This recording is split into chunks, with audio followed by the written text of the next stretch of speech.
Hello dear student, welcome back to my channel. It's me Poonam Aswal. तो आज हम question answer करेंगे magnetic effect of electric current के, जो कि फुल एनसीईआरटी इंटेक्स की एक्सरसाइज के क्वेश्चन आए। तो चलिए देखते हैं। जो फर्स्ट क्वेश्चन है वो क्या है, सेट 1 का पेज नंबर 224 का है। फर्स्ट क्वेश्चन है, Why does a compass needle get deflected when brought near a bar magnet? यानी ऐसा क्यों होता है, जो कंपास नीडल होती है जब भी वो बार मैग्नेट के कांटेक्ट में आती है तो वो डिफ्लेक्ट कर जाती है। ऐसा क्यों होता है, हमें ये बताना है। तो आंसर है, this is due to the fact that the compass needle also work as a magnet and when these two brought together they exert either attractive force and repulsive force, so the magnetic needles get deflected। ये diagram भी है। इसका मतलब है जो compass needle होती है वो मैग्नेट की तरह क्या करती है, अगर वो रिफ्लेक्ट करती है। जब हम इन दोनों को एक दूसरे के पास लाते हैं, या तो वो क्या होगी, या तो वो अट्रैक्ट करेगी या वो रिपल्सिव करेगी, जिसकी वजह से क्या होता है, जिसकी वजह से मैग्नेटिक फील्ड क्या करती है, डिफ्लेक्ट करती है। तो ये था इसका आंसर और ये उसका डायग्राम। ओके, अब बढ़ते हैं हम नेक्स्ट क्वेश्चन में। जो क्वेश्चन नंबर 2 है, draw magnet field lines around a bar magnet. यानी मैग्नेटिक फील्ड को बार मैग्नेट के अकॉर्डिंग ड्रॉ करना है। तो ये तो हमें इसको ड्रॉ करना है। अब इसका थोड़ा सा आंसर भी देख लेते हैं। Magnetic field lines around a bar magnet is directed from north pole to south pole. Outside the magnet, inside the magnet, south pole to north pole, magnetic field line are directed। मतलब magnetic field line ना north pole से south pole की ओर जाती है। तो हमने क्या करना है, नॉर्थ पोल से मैग्नेटिक फील्ड लाइन को ओरिजिनेट किया और साउथ पोल पे क्या कर दिया, साउथ पोल पे मर्ज कर दिया, जिससे और क्या हुआ, और मैग्नेटिक फील्ड लाइन एक दूसरे के क्या होती है, पैरेलल होती है, और वो एक दूसरे के इक्वल डिस्टेंस पे होती है। आपको यहाँ पे दिख रहा होगा, ये सारी की लाइंस क्या है, सारी लाइंस एक दूसरे के पैरेलल है और इक्वल डिस्टेंस पे, मतलब जितना डिस्टेंस एक का होगा उतना ही डिस्टेंस दूसरे का होगा। तो ये था magnetic field lines around a bar magnet. Okay, अब बढ़ते हैं हम नेक्स्ट क्वेश्चन में है, जो कि है क्वेश्चन नंबर 2 सेट 2 का पेज नंबर 228 का ही है। List the properties of magnetic lines of force. Question का मतलब क्या है, क्वेश्चन का मतलब है हमें मैग्नेटिक लाइंस ऑफ जो फोर्स है उसकी क्या लिखनी है, उसकी हमें प्रॉपर्टीज लिखनी है। यानी मैग्नेटिक लाइंस की फोर्स की प्रॉपर्टीज हमें बतानी है। तो आंसर इसका हम क्या करेंगे, आंसर पॉइंट वाइज लिखेंगे। तो फर्स्ट पॉइंट है, magnetic field lines directed from north pole to south pole. Magnetic field lines magnet में ड्रॉ की जाती है, ठीक है, तो वो नॉर्थ पोल से ओरिजिनेट होती है और साउथ पोल पे मर्ज होती है। तो ये तो फर्स्ट हो गया। सेकंड क्या है, magnetic field lines always forms a close continuous curve. यानी मैग्नेटिक फील्ड लाइन हमेशा कर्व्ड कंटिन्यूस कर्व फाइंड करती है। यानी क्या करती है, क्लोज कंटिन्यूस कर्व फाइंड करती है, ठीक है। थर्ड पॉइंट है, at the poles magnetic field lines are crowded, so magnetic field is strong at the center, the magnetic field lines are apart from each other, so they are a weak। यानी north pole और south pole में magnetic lines बहुत ज़्यादा crowded है, जिसकी वजह से हमारी जो ये पोल्स होते हैं, इस पोल में क्या होता है, मैग्नेटिक फील्ड लाइन स्ट्रॉन्ग होती है। लेकिन अगर हम सेंटर की बात करें तो ऊपर की लाइन ज़्यादा क्राउडेड नहीं है, जिसकी वजह से सेंटर में जो मैग्नेटिक फोर्स है वो बहुत ज़्यादा क्या हो रहा है, बहुत ज़्यादा कम हो रहा है, ठीक है।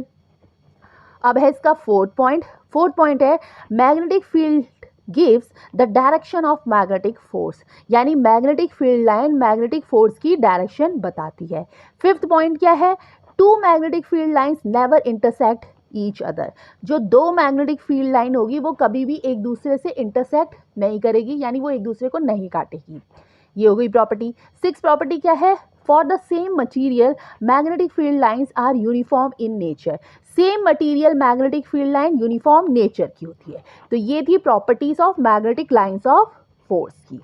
ओके, अब बढ़ते हैं हम इसके थर्ड क्वेश्चन में, जिसमें पूछा गया है, why don't two magnetic lines of force intersect each other, दो मैग्नेटिक लाइंस कभी भी एक दूसरे से इंटरसेक्ट क्यों नहीं करती? अभी हमने इसकी प्रॉपर्टीज पढ़ी थी ना कि दो मैग्नेटिक लाइंस क्या करती है, एक दूसरे को इंटरसेक्ट नहीं करती, वो प्रॉपर्टी थी। उसमें इस क्वेश्चन में पूछा है कि क्यों नहीं करती, ये भी बताओ हमें। तो आंसर है two magnetic lines never intersect each other because they give the direction of force, force can not have two direction at the same time. यानी मैग्नेटिक फील्ड लाइन क्या करती है कि मैग्नेटिक फोर्स के डायरेक्शन को represent करती है, और हमें ये पता है कि फोर्स एक वेक्टर क्वांटिटी होती है। तो अगर फोर्स वेक्टर क्वांटिटी होती है तो ये फोर्स में एक ही डायरेक्शन को रिप्रेजेंट करेगी, ये एक ही पॉइंट में दो डायरेक्शन को रिप्रेजेंट कभी भी नहीं करेगी, जिसकी वजह से क्या होता है, जिसकी वजह से मैग्नेटिक लाइन कभी भी इंटरसेक्ट नहीं करती। ठीक है, तो ये था इसका आंसर। अब है पेज नंबर 229 का 230, यानी पेज नंबर है ये 229 और 230 का। First question, consider a circular loop of wire lying in the plane of magnetic field. Question में है कि हमें एक टेबल बनानी है, उसके ऊपर सर्कुलर वायर रखनी है। तो क्वेश्चन में तो हमें ये पूछा गया है कि हमें यहाँ पे राइट हैंड थंब का यूज़ करके जो सर्कुलर लूप है उसके इनसाइड मैग्नेटिक फील्ड लाइन का डायरेक्शन क्या होगा और उसके आउटसाइड मैग्नेटिक फील्ड लाइन का डायरेक्शन क्या होगा, हमें ये बताना है। तो आप ये देख सकते हो कि हमने एक क्या कर रखा है, एक टेबल रख रखा है, और उस टेबल में क्या है, उस टेबल के ऊपर सर्कुलर वायर है। तो क्या है, चलिए देखते हैं हम। पहले हम क्या करेंगे, पहले हम बैटरी को कनेक्ट करेंगे, फिर जो करंट होगा वो बेसिकली क्लॉकवाइज डायरेक्शन में मूव करेगा। हमने positive turn left side turn किया, जिसकी वजह से करंट क्लॉकवाइज टर्न करने लगा। अब अगर हम यहाँ पर राइट हैंड थंब रूल लगाते हैं तो हमारा थंब करंट की डायरेक्शन को मूव करेगा, तो जिस डायरेक्शन में हमारी फिंगर कर्ल कर रही है उस डायरेक्शन में मैग्नेटिक फील्ड का डायरेक्शन होगा। तो ये क्या होगा, तो ये एंटी क्लॉकवाइज डायरेक्शन में मूव करेगा। तो हम ये बोल सकते हैं क्या कि अगर करंट अपवर्ड डायरेक्शन में है तो magnetic field line anti clockwise direction में होगी। ठीक, मींस आउटसाइड होगी। और इसी तरह दूसरी तरफ से अगर हम कहें कि डाउनवर्ड डायरेक्शन में होगा तो वो क्लॉकवाइज डायरेक्शन में मूव कर रही है। तो फ्रंट फेस क्या होगा, साउथ पोल को रिप्रेजेंट करेगा, और बैक फेस नॉर्थ पोल को रिप्रेजेंट करेगा। तो ये था फर्स्ट क्वेश्चन। अब बढ़ते हैं हम सेकेंड क्वेश्चन में। The magnetic field lines in given region is uniform, draw a diagram to represent it. और ये जो क्वेश्चन है ये सीबीएसई के 2013 और 2014 में आया था, जो कि बहुत इंपॉर्टेंट है। तो चलिए देखते हैं क्वेश्चन में क्या पूछा गया है। क्वेश्चन में पूछा गया है तो हमें क्या करना है, तो पर्टिकुलर रीजन में हमें ये शो करना है कि जो मैग्नेटिक फील्ड लाइंस है वो यूनिफॉर्म है, वो बताना। तो पहले तो ये इसका डायग्राम हो गया कि एक तरफ नॉर्थ पोल है और दूसरी तरफ साउथ पोल है। आंसर क्या है, आंसर है inside the magnetic field lines are equidistant parallel in nature. यानी तो कोई भी द मैग्नेट के हम इनसाइड मैग्नेटिक फील्ड लाइन को ड्रॉ करते हैं तो वो लाइन एक दूसरे के क्या होती है, पैरेलल होती है, और एक दूसरे के क्या होती है, एक दूसरे के इक्वल डिस्टेंस पे होती है। यानी जितना डिस्टेंस फर्स्ट लाइन का होगा उतना ही डिस्टेंस दूसरी लाइन का भी होगा। तो ये था इसका आंसर। अब बढ़ते हैं हम नेक्स्ट क्वेश्चन में, जो कि एमसीक्यू है, जिसमें पूछा गया है चूज द करेक्ट ऑप्शन। यानी आपको ऑप्शन दिए गए होंगे, उसको आपको चूज करना है कि कौन सा आंसर सही है। तो क्वेश्चन में पूछा गया है the magnetic field inside a long straight solenoid carrying current. Solenoid के अंदर सारी चीजें किस तरीके की है वो हमें बताना है। तो एमसीक्यू का फर्स्ट ऑप्शन है इज 0, सेकंड है decrease as we move towards its end, third option है increase as we move towards its end, और फोर्थ ऑप्शन है is the same at all points. तो जो सोलेनॉइड के अंदर जो सारी चीजें होती है वो क्या होती है, वो एक ही तरीके की होती है, यानी सेम एट ऑल पॉइंट्स। यानी आंसर क्या हो गया, फोर्थ हो गया। ओके, अब बढ़ते हैं हम नेक्स्ट क्वेश्चन में, जो कि पेज नंबर 231 और 232 का है। इसका फर्स्ट क्वेश्चन है which of the following property of a proton can change while it's move freely in a magnetic field। यानी प्रोटॉन को मैग्नेटिक फील्ड से मूव करते हैं तो कौन सी प्रॉपर्टी में इसके चेंजेस आएगा, हमें ये बताना है। तो ऑप्शन है मास, ऑप्शन बी है स्पीड, ऑप्शन सी है वेलोसिटी, ऑप्शन फोर्थ जो है वो है मोमेंटम। तो इसका सही आंसर क्या है, इसका सही आंसर है option third and option fourth. Okay, अब बढ़ते हैं हम क्वेश्चन नंबर 2 में, जिसमें है एक्टिविटी दे रखी है 13.7 की, जो आपकी बुक में होगा, आप उस एक्टिविटी को देख सकते हैं। क्वेश्चन में है how do we think the displacement of rod A B will be affected. इसका फर्स्ट पॉइंट है if current in a rod A B is increased. तो ना इस पे अगर हम क्वेश्चन को देखें तो ये किकिंग वायर एक्सपेरिमेंट पे है। ये क्वेश्चन किस पे? किकिंग वायर एक्सपेरिमेंट पे है। तो अगर क्वेश्चन का जो फर्स्ट पार्ट है इसमें पूछा है अगर जो हमारा रॉड है उसमें हम करंट की वैल्यू को इंक्रीज करेंगे तो क्या होगा। ठीक है, तो आंसर क्या है? आंसर है when the current in the rod A B is increase, force exerted on the conductor increase, so the displacement of the rod increases। अगर हम रॉड की करंट वैल्यू को इंक्रीज करेंगे तो फोर्स भी इंक्रीज होगा। ठीक है, यानी क्या है, अगर हम करंट की वैल्यू को इंक्रीज करेंगे तो फोर्स भी क्या हो जाएगा? इंक्रीज हो जाएगा। अब इसका सेकंड पार्ट क्वेश्चन था a stronger horse shoe magnet is used. अगर हम स्ट्रॉन्गर हॉर्स शू मैग्नेट लेंगे तो क्या होगा? तो इसका आंसर है when a stronger horse shoe magnet is used, the magnitude of the magnetic field increases. This increases the force exerted on the rod and the displacement of the rod। तो ये stronger magnetic field provide करेगा तो हमें stronger force मिलेगी, तो force की value क्या होगी? इंक्रीज होगी। तो ये था सेकंड का आंसर। इसका थर्ड पार्ट का क्वेश्चन है length the rod A B is increase. अगर लेंथ की वायर को इंक्रीज करेंगे तो क्या होगा?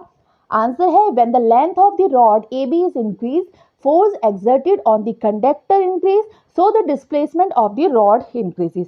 तो क्या होगा? तो ये होगा कि फोर्स का मैग्नेटिक भी इंक्रीज हो जाएगा। ठीक है, तो ये था क्वेश्चन नंबर 2 का आंसर। अब बढ़ते हैं हम नेक्स्ट क्वेश्चन में, जो कि है क्वेश्चन 3, जो कि एमसीक्यू ही टाइप का है। A positively charge particles alpha particle project towards waste is deflected towards north by magnetic field. ये वेरी इंपॉर्टेंट क्वेश्चन है, ये क्वेश्चन हमेशा पेपर में आता है। तो इस क्वेश्चन का मतलब है मैग्नेटिक फील्ड का डायरेक्शन हमें बताना है। तो ऑप्शन है टुवर्ड्स साउथ, ऑप्शन बी है टुवर्ड्स ईस्ट, ऑप्शन सी है डाउनवर्ड और ऑप्शन फोर्थ है अपवर्ड। तो इसका आंसर क्या होगा? इसका आंसर फोर्थ होगा, यानी अपवर्ड। यानी मैग्नेटिक फील्ड का जो डायरेक्शन है वो क्या होगा? अपवर्ड होगा। ओके, अब बढ़ते हैं हम नेक्स्ट क्वेश्चन में, जो कि है सेट 5 का पेज नंबर 233 का। इसका फर्स्ट क्वेश्चन है state Fleming left hand rule, यानी हमें फ्लेमिंग का लेफ्ट हैंड रूल बताना है, उसके बारे में बताना है। तो ये इसका डायग्राम है जिसमें आप थंब देख रहे हो। ठीक है, वो फोर्स को प्रेजेंट करता है, फील्ड है और ये करंट है। तो इसको अभी हम सही से आंसर देखते हैं कि इसका आंसर क्या है। आंसर है stretch the thumb, forefinger and the central finger of the left hand so they are parallel to each other. If the first finger represents the direction of magnetic field, the central finger points the direction of current, then the thumb describes the direction of force on conductor। तो पहले तो हमें क्या करना है, जो हमारा thumb है उस थंब को क्या करना है? स्ट्रेच करना है। हमारा थंब होता है, फर्स्ट फिंगर क्या है? हमारा थंब है, फिर हमारी क्या है? फोर फिंगर है, और फिर हमारी क्या है? सेंट्रल फिंगर है, जिसमें मैंने करंट भी लिख रखा है।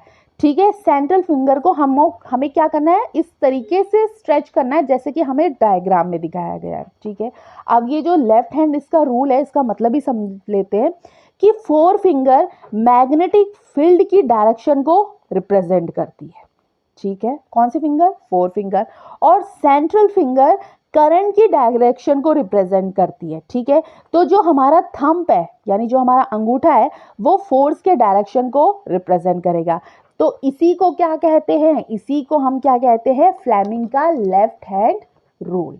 ठीक है, अब बढ़ते हैं हम इसके सेकंड पार्ट क्वेश्चन में, जिसमें पूछा गया है what is the principle of an electric motor. यानी इलेक्ट्रिक मोटर का प्रिंसिपल क्या होता है, हमें ये बताना है। आंसर है when a current carrying conductor is placed in a magnetic field, it experience a force which rotate the coil as a result of which produce mechanical energy।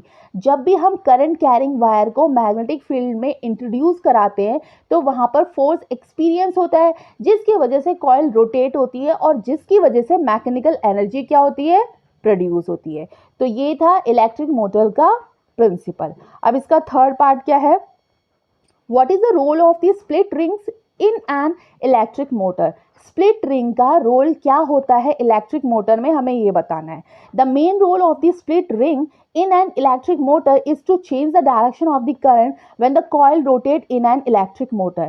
जब भी कॉइल रोटेट करेगी तो इलेक्ट्रिक मोटर में तो क्या होगा, split ring current के direction को चेंज करेगी। ठीक है, तो ये होता है स्प्लिट रिंग का इलेक्ट्रिक मोटर में रोल। ओके, अब बढ़ते हम नेक्स्ट में, जो कि है सेट 6 का पेज नंबर 236 का। इसका फर्स्ट क्वेश्चन है, explain different ways to induce current in a coil. Question का मतलब है कितने तरीके से हम कॉइल में इंड्यूस करंट को प्रोड्यूस कर सकते हैं, हमें वो बताना है। तो इसका फर्स्ट पॉइंट है, to induce current in a coil the total number of magnetic field lines, example magnetic flux change. यानी जब भी इंड्यूस करंट को प्रोड्यूस करते हैं तो मैग्नेटिक फील्ड लाइन या मैग्नेटिक फ्लक्स में क्या होता है, चेंजेस होते हैं। ठीक है, इसका फर्स्ट पार्ट है, when we move magnet upward और downward with respect to coil. जब भी मैग्नेट को अपवर्ड और डाउनवर्ड में मूव करेंगे कॉइल के रिस्पेक्ट में तो इंड्यूस करंट क्या होगा, प्रोड्यूस होगा।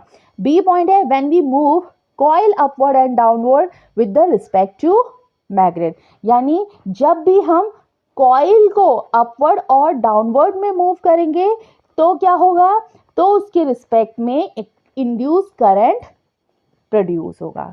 ठीक है, थर्ड पॉइंट है, when we move coil and magnet to fro. यानी जब भी हम मैग्नेट और कॉइल दोनों को ही मूव करेंगे तभी भी क्या होगा, तभी भी इंड्यूस करंट प्रोड्यूस होगा।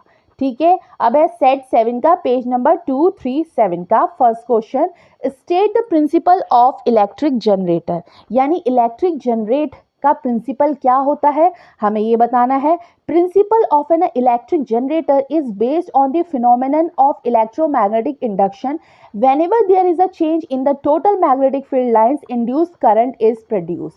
जो इलेक्ट्रिक जनरेटर का प्रिंसिपल होता है वो इलेक्ट्रिक मैग्नेट इंडक्शन फिनोमिनन के बेसिस होता है। और इलेक्ट्रोमैग्नेटिक इंडक्शन क्या करता है, जब भी जो टोटल मैग्नेटिक फील्ड लाइंस में क्या करता है, चेंजेस होता है तो इंड्यूस करंट क्या होता है, प्रोड्यूस होता है। ठीक है, ये है इलेक्ट्रिक जनरेट का प्रिंसिपल। अब है नेक्स्ट क्वेश्चन जिसमें पूछा गया है, name the sources of direct current. यानी हमें नाम बताना है डायरेक्ट ऑफ करंट का, वो क्या हो जाएगा, ऑप्शन है डीसी मोटर, बैटरी या सोलर सेल। यानी ये इसका आंसर है, यानी डीसी मोटर, बैटरी और सोलर सेल उसके क्या हो जाएंगे, सोर्सेज ऑफ डायरेक्ट करंट हो जाएंगे। ठीक है, अब है नेक्स्ट क्वेश्चन जो कि क्वेश्चन 3 है, जिसमें पूछा गया है विच सोर्सेज प्रोड्यूस अल्टरनेटिव करंट। यानी कौन कौन सी सोर्सेज होती है जो अल्टरनेटिव को प्रोड्यूस करती है, अल्टरनेटिव क्या करंट को प्रोड्यूस करती है, तो वो क्या होती है, एन एसी जनरेटर। कौन सा, एसी जनरेटर। ठीक है, अब है क्वेश्चन नंबर 4 जो कि एमसीक्यू है, चूज अ करेक्ट ऑप्शन। हमें करेक्ट ऑप्शन बताना है, जो इसमें 4 ऑप्शन दिए गए होंगे।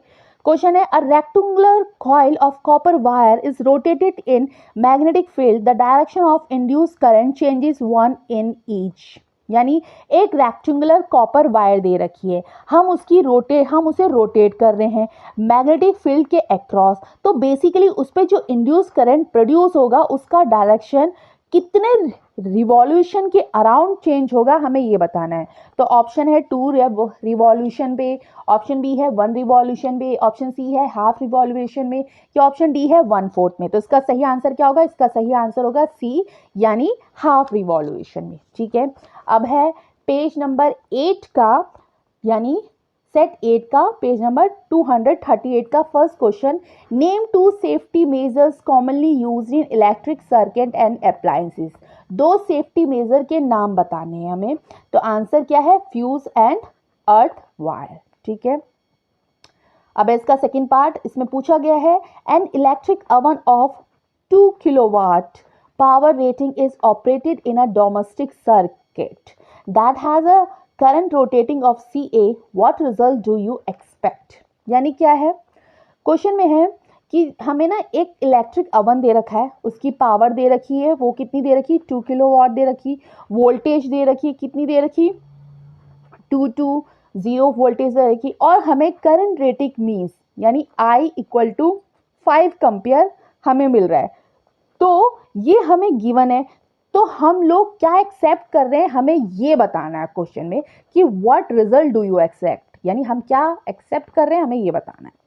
तो आंसर क्या है, आंसर है हमें क्या है, हमें पावर दे रखी, कितनी दे रखी, 2 किलोवाट दे रखी, हमें उसे वॉट में चेंज करना है, तो कितना हो जाएगा 2000। क्यों, क्योंकि उसके नीचे हम लिखेंगे ना 1000, तो वो 2000 हो जाएगा, यानी 2 को हम 1000 से मल्टीप्लाई करेंगे तो कितना हो जाएगा 2000 वॉट हो जाएगा। वोल्टेज कितनी दे रखी है, वोल्टेज हमें 220 दे रखी, तो हम क्या करेंगे, फॉर्मूला लिखेंगे, किसका लिखेंगे, पहले तो पावर का लिखेंगे कि P इक्वल टू वी और I, तो हम I को नीचे ले जाएंगे और इक्वल टू करेंगे P अपॉन V। तो हमारा P कितना है, P हमारा 2000 है और वोल्ट कितना है 220 है। हम इसको कैलकुलेशन करेंगे तो कैलकुलेशन करके क्या आएगा, कैलकुलेशन करके 9.1 आएगा। ठीक है, सॉरी यहाँ पे 11 लिखा गया है, ये 11 नहीं होगा, कितना होगा 9.1 होगा। ठीक है, अब हमारा 9.1 है, यानी करंट हमारा 9.1 A है, तो हम उसे I1 लेंगे, नीचे दिख रहा है आपको I1, हम उसे I1 लेंगे क्योंकि फ्यूज मेल्ट हो जाएगा और इलेक्ट्रिक करंट प्रोड्यूस हो जाएगा। ठीक है, फ्यूज मेल्ट और इलेक्ट्रिक सर्किट प्रोड्यूस। ठीक है, तो ये था प्रोटेक्ट लिखा है, तो आप प्रोटेक्ट भी लिख सकते हैं। ओके, अब है नेक्स्ट क्वेश्चन जो कि है थर्ड क्वेश्चन और इस चैप्टर का ये लास्ट क्वेश्चन है, जिसमें पूछा गया है what precaution should be taken to avoid the overloading of domestic electric circuit. क्या प्रिकॉशन लेना चाहिए कि डोमेस्टिक इलेक्ट्रिक सर्किट में ओवरलोड ना हो, यानी घरेलू में। तो आंसर है avoid too many appliances to single socket, यानी सिंगल सॉकेट में हमें बहुत सारे अप्लायंसेस नहीं लगाने चाहिए, ये हमें क्या लेना चाहिए, प्रिकॉशन लेना चाहिए। ठीक है, तो ये थे क्वेश्चन आंसर। तो आई होप आपको समझ में आए होंगे, तो प्लीज़ अगर समझ में आए होंगे तो इसे लाइक करिए, शेयर करिए, और अगर आप चैनल पे न्यू हो तो चैनल को सब्सक्राइब भी करिए। और अगर आपको इसी चैप्टर का पार्ट 1 भी चाहिए तो मैं डिस्क्रिप्शन बॉक्स में लिंक प्रोवाइड कर दूंगी, आप वहाँ से जाके चेकआउट कर सकते हैं, या फिर आप मेरी प्लेलिस्ट में भी जाके देख सकते हैं। और अगर आपको स्टूडेंट इंग्लिश के या साइंस के या फिर सोशल के क्वेश्चन आंसर चाहिए तो वो भी आप मेरी प्लेलिस्ट में जाके देख सकते हैं। तो फिर थैंक यू।